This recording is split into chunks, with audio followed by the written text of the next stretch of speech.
bagaimana kebijakan pembangunan, bagaimana kebijakan ekonomi, bagaimana kebijakan politik itu bisa disebut berpihak pada masyarakat atau menjauhi masyarakat. Kita bisa melihatnya dari relasi state and market.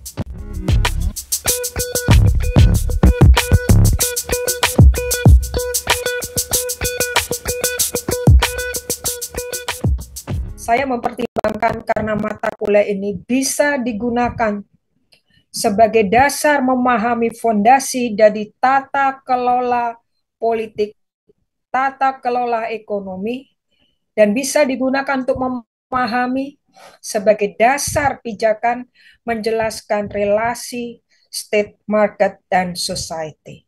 Mulai dari zaman ketika ada seorang ilmuwan ekonomi ya yang menulis buku The Great Transformation oleh Karl Polanyi,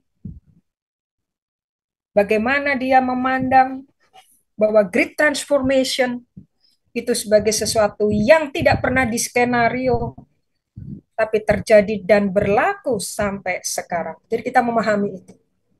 Kita juga belajar tentang bagaimana negara itu berpihak kepada kapitalis, membela kapitalis, mendukung praktek-praktek sistem kapitalis, dan meremehkan, menendang, mengeksklusi kepentingan rakyat, kepentingan masyarakat. Memang tidak selalu negara itu mengeksklusi masyarakat melalui kebijakan-kebijakan pembangunannya, tapi cenderung negara memang kurang berpihak kepada kepentingan masyarakat. Interaksi dinamis, interaksi kontestatif, interaksi negosiatif, interaksi konsensusional, ini mendasari negara, pasar, dan masyarakat.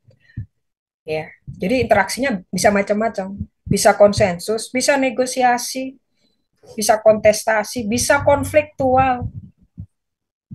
Ya, jadi relasinya bermacam. Nah, ini sangat membantu kita untuk membaca, untuk menganalisis bagaimana kebijakan pembangunan, bagaimana kebijakan ekonomi, bagaimana kebijakan politik itu bisa disebut berpihak pada masyarakat atau menjauhi masyarakat. Kita bisa melihatnya dari relasi state and market. Ya.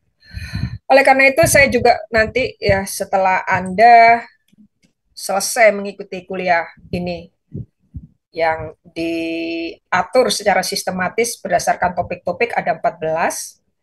Nanti Anda setelah itu Anda akan bisa tahu bahwa setelah mengikuti kuliah ini, mahasiswa pasca sarjana ilmu politik bisa menguasai alat-alat analisis, bisa menguasai kerangka kerja analisis untuk menjelaskan mengapa ada kebijakan yang berhasil, mengapa ada kebijakan yang gagal, mengapa pertumbuhan ekonomi tumbuh, mengapa pertumbuhan ekonomi stagnan, mengapa pertumbuhan ekonomi rendah, bagaimana negara bisa eksis di tengah gempuran kekuatan ekonomi global, bagaimana dan apa strategi yang digunakan oleh negara untuk beradaptasi dengan perubahan-perubahan global, dan bagaimana rakyat, masyarakat bisa juga beradaptasi dengan berbagai perubahan sosial, politik, ekonomi yang ada di suatu negara. Jadi kita tidak hanya bisa menganalisis di negara Indonesia, negara dunia ketiga, atau negara berkembang, tapi kita bisa membaca dan menganalisis, bahkan mempelajari, bahkan lebih jauh, menarik pelajaran, lesson learned dari negara-negara dunia ketiga yang sukses menghadapi tekanan ekonomi politik global, yang kemudian bergabung menjadi suatu kekuatan ekonomi yang disebut bridge, ya, Brasil, Rusia, India, China, and South Africa. Indonesia baru-baru ini bergabung dengan BRICS, tapi belum menunjukkan capaiannya, baru bergabung, pendekatan. Ya, kita juga bisa nanti menjelaskan mengapa politik ekonomi dunia secara global itu terbelah jadi dua kutub. Satu yang benar-benar neolib, kapitalis neolib. Yang satu kapitalis plus sosialis. Ya, kapitalis dulu baru bisa sosialis. Jadi ada sesuatu yang harus dibagikan. Kalau mau sosialis langsung nggak bisa. Ya. Semua negara-negara yang sekarang mengambil bentuk ideologi atau menjalankan ideologi komunis itu juga melakukan pembangunan kapitalis karena supaya rakyatnya sejahtera. Jadi itu semua kita bingkai dalam mata kuliah State, Market, and Society. Jadi Anda juga harus bisa menjelaskan kenapa ada mata kuliah ini di Magister Ilmu Politik UNAIR.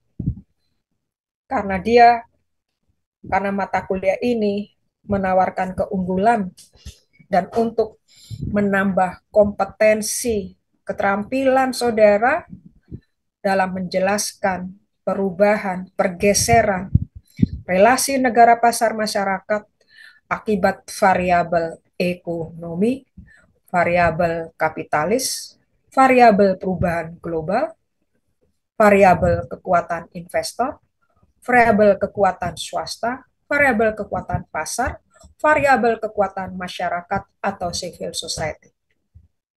Faktor-faktor ini secara bergantian bisa menjadi variabel bebas dan bisa menjadi variabel terikat.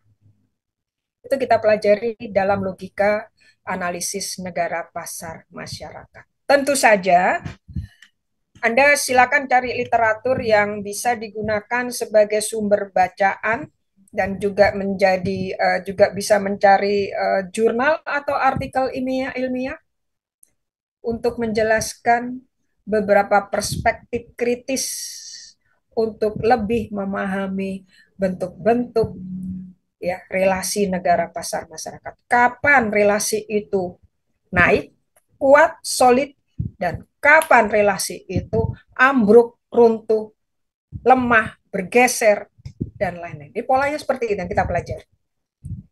Nah, kita di sini juga mempelajari, ya saya mengajak Anda semua sebagai mahasiswa untuk menghindari analisis-analisis yang reduksionisme. Jadi Anda tidak bisa menjelaskan seperti mahasiswa di S1. Negara berpihak kepada kekuatan neolib karena negara membutuhkan investasi. Nggak bisa dijelaskan sesederhana itu. Saya kasih contoh. Banyak sekali faktor yang harus dimasukkan dalam analisis politik ekonomi ketika Anda ingin menjelaskan keberpihakan negara pada kekuatan kapitalis. Jadi nggak bisa bunyinya searah gitu. Mengabaikan faktor internal lain nggak bisa. Oh ya, globalisasi ini. Dalam globalisasi ya sudah pastilah negara itu tergantung pada kekuatan ekonomi internasional. Nggak bisa Anda menganalisis sesederhana itu. Ya, saya beritahu Anda, karena di era sekarang, kontemporer abad 21, hubungan negara masyarakat pasar itu kompleks. Nggak bisa hanya diidentifikasi satu dua variabel. Mungkin variabelnya ada 10, ada 100. Ketika ada perubahan di Amerika akibat kebijakan dari si siapa Trump misalnya, ya tentang perang dagang itu mempengaruhi kebijakan luar negeri, kebijakan perdagangan, kebijakan ekspor impor dari negara di dunia semua. Jadi apa interaksi relasi kita dalam menjelaskan relasi itu? Analisisnya kompleks. Anda harus detail menyebutkan variabel X-nya 1, 2, 3, 4, 5. Trump membuat kebijakan bea masuk ekspor itu setinggi itu ya ada alasannya dia. Ada yang 50%, ya 200%, ya 300%, terserah dia. Karena dia ingin melindungi, memproteksi produk dalam negerinya. Gitu ya. Saya ada tulisan untuk itu, nanti bisa Anda baca gitu ya. Berikutnya, yang perlu saya sampaikan kepada Anda, kita belajar negara pasar masyarakat ini karena saya ingin mengajak Anda semua untuk memahami transformasi secara historis dan kontemporer. Kenapa negara, tadi saya bilang, kenapa negara berpihak kepada kekuatan kapitalis? Mengapa negara mempraktekkan sistem ekonomi kapitalis? Maka Anda akan saya ajak meninjau sejarah perkembangan ekonomi ya pada masa abad 15, 16. Ada revolusi industri, ada perluasan negara kesejahteraan, ada globalisasi neoliberal, ada ekonomi digital. Itu adalah transformasi besar yang menyebabkan interaksi negara pasar masyarakat ya bergeser-geser dikit. Saya menulis disertasi tentang relasi state market society dengan ngambil kasus pengembangan transportasi Transjakarta. Saya tidak hanya menggunakan pendekatan ekonomi politik, tapi saya menggunakan pendekatan sosial budaya. Yang Anda lihat pembangunan Transjakarta hari ini bukan mudah gitu. Itu prosesnya sangat panjang, negosiasinya sangat panjang. Bangunnya gimana? Yang digusur jalur apa? Bagaimana pembayaran tiketnya, bagaimana perawatannya, bagaimana menggandeng dan menghapus perusahaan-perusahaan bus tradisional.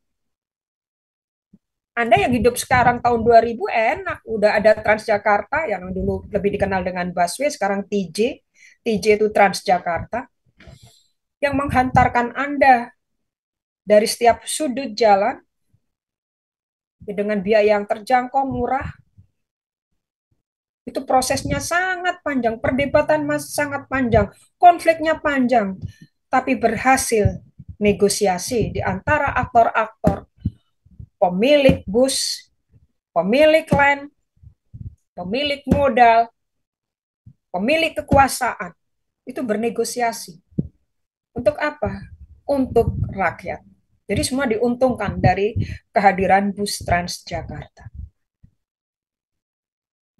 Ya. Saya termasuk orang pertama dari ilmu sosial yang mencoba membongkar praktek pengembangan Transjakarta yang bercorak kapitalistik ini.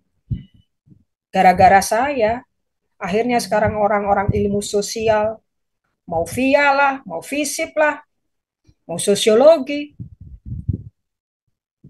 bisa dan berani mengkaji problem-problem isu-isu transportasi. Karena transportasi is politik. Dulu zaman saya 2006 nggak ada, saya kebingungan ya, saya selalu ceritain.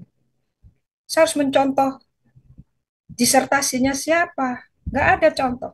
Begitu saya menulis sekarang banyak sekali tesis, skripsi, disertasi yang mengangkat isu tentang urban transportation, public transportation, ya, di kota-kota besar di Indonesia. Dari berbagai perspektif. Ada yang sosiologi, antropologi, ilmu politik, kebijakan publik, komunikasi, semua bisa sekarang. Yang memulai yang saya Soro itu sendiri. Saya dulu kebingungan.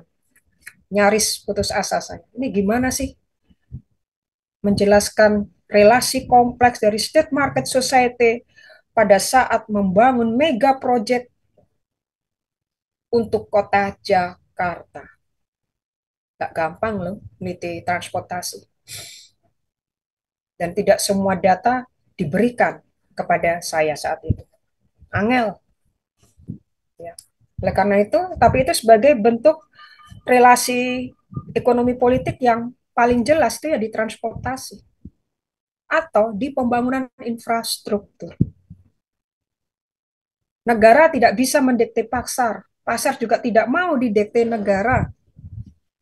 Konfliknya seperti itu. Kasus terbaru sekarang adalah kereta bus Jakarta-Bandung. Sudah tahu itu secara teori tidak menguntungkan, pasti bangkrut KAI. Kereta Api Indonesia sebagai perusahaan yang mengelola layanan Pasti bangkrut itu. Karena target penggunanya bukan publik kebanyakan.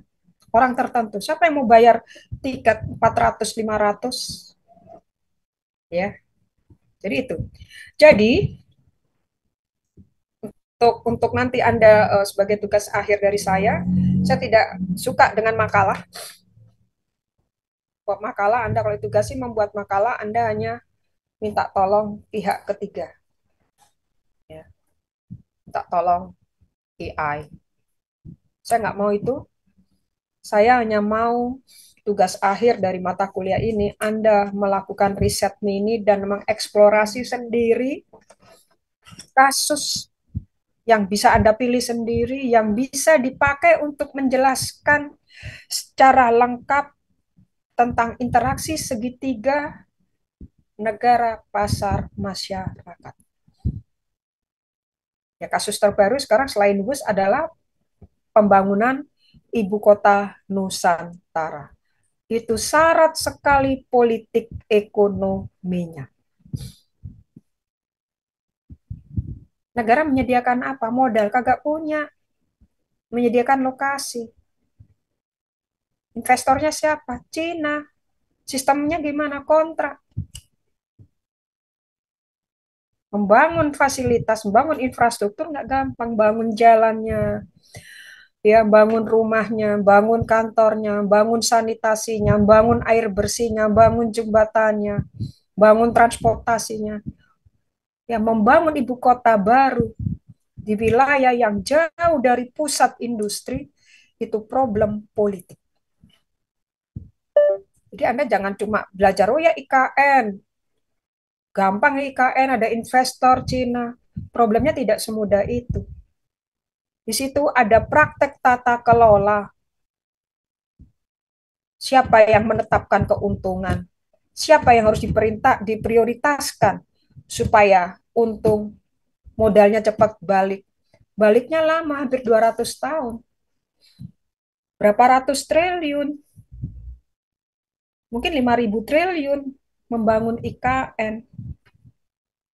Membangun ibu kota itu investasinya sangat besar. Ini kita bisa pakai untuk menjelaskan ketika Indonesia merdeka. Ya, kolonial Hindia Belanda itu kan niatnya nggak jajah, kan awalnya lewat VOC, dagang, ternyata menguntungkan. Akhirnya ya udah nancep lah di Batavia, lalu dijajah, bangun infrastruktur, bangun jalan, Anyer, Penarukan, Dendels itu, bangun jembatan, bangun rel kereta api, sampai pelosok-pelosok desa. Anda bisa bayangkan habis berapa juta gulden itu Belanda membangun itu. Oleh karena itu, kita memperoleh pengakuan dari negara penjajah atas kemerdekaan kita butuh waktu 4-5 tahun. Ada KMB, ada perjanjian Renville, dan lain-lain. Yang diakui ya Madura, Jawa, Sumatera. Kalimantan nggak diakui, Papua nggak diakui. Perjuangan untuk membangun ibu kota juga investasinya sangat besar. Dan kita sekarang baru tahu kenapa Belanda itu nggak rela Indonesia merdeka. Itu loh problemnya. Dia bangun istana negara, dia bangun istana merdeka, dia bangun rel, dia bangun stasiun di semua kota besar. Bangun stasiun dengan relnya, bangun viaduk, ya, jembatan di atas jalan raya. Bangun itu kan betonnya ekstra kuat itu. Bangun pasar, bangun kantor pos, bangun jaringan komunikasi. Penjajah membangun itu habis ribuan triliun kalau kita rupiahkan dengan kurs saat ini. Jadi kita bisa menoleh. Ini yang dijelaskan oleh nanti oleh si Polanyi, Great Transformation, yang dijelaskan juga oleh Thedor Skocpol. Mengapa negara harus kembali lagi berpihak pada rakyat, jangan berpihak pada kapitalis aja? Kata Thedor Skocpol, karena dia telah meneliti peristiwa revolusi di Cina, Prancis, Rusia. Pengalamannya dia ketika menulis buku itu dia dihujat oleh semua intelektual, ya. Skocpol itu akademisi di Harvard University, ya. Bukunya terbit tahun 79. Kemudian dia balik, udahlah, saya ngurusi State Market Society. Anda tahu, Theda Skocpol adalah sosiolog di Harvard yang mengajak unit analisis state harus dijadikan unit analisis. Salah satunya Theda Skocpol. Karena ilmuwan-ilmuwan politik, ya, saat itu merasa sensitif kalau menganalisis state. Anda tahu ceritanya.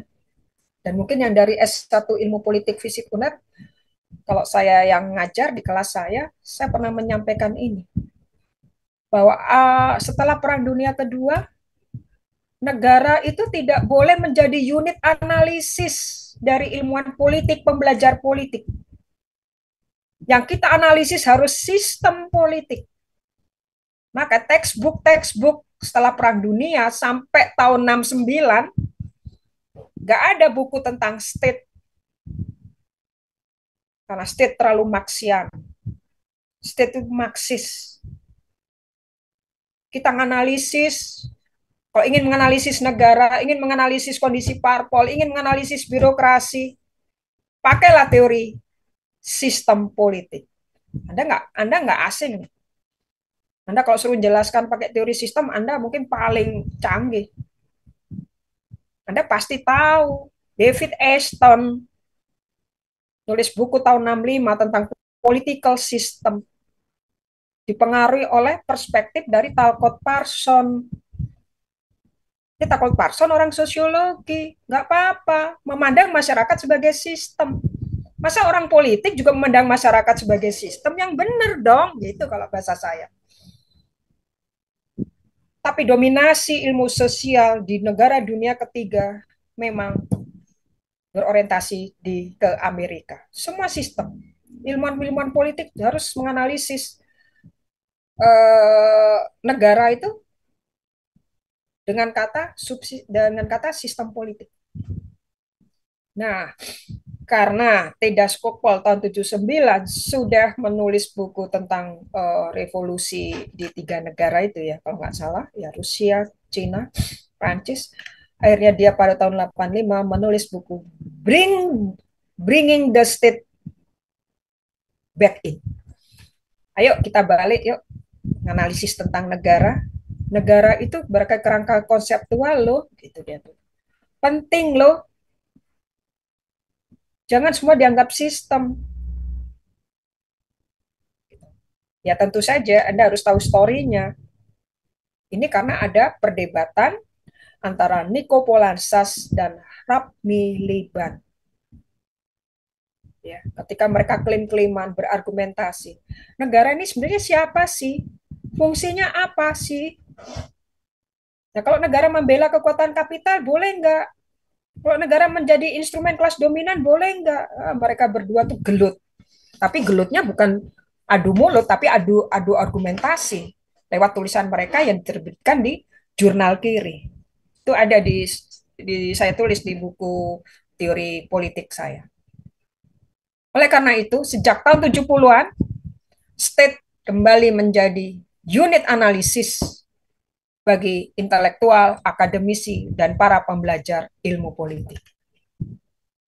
Ya, tapi tentu saja hal ini tidak bisa kita abaikan dari Karl Polanyi itu yang nulis buku tahun 44 tentang Great Transformation.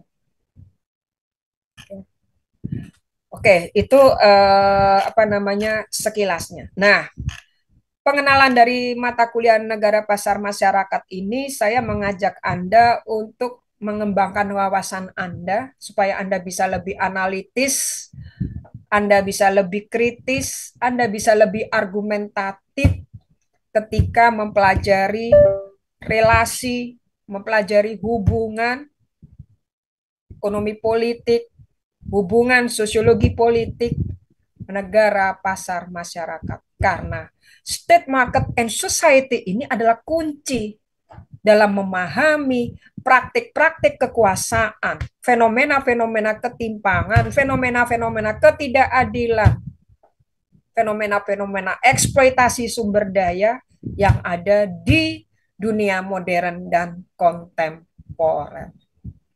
Paham ya? Jadi argumen inti dari mata kuliah negara pasar masyarakat yaitu nanti kita mempelajari ya.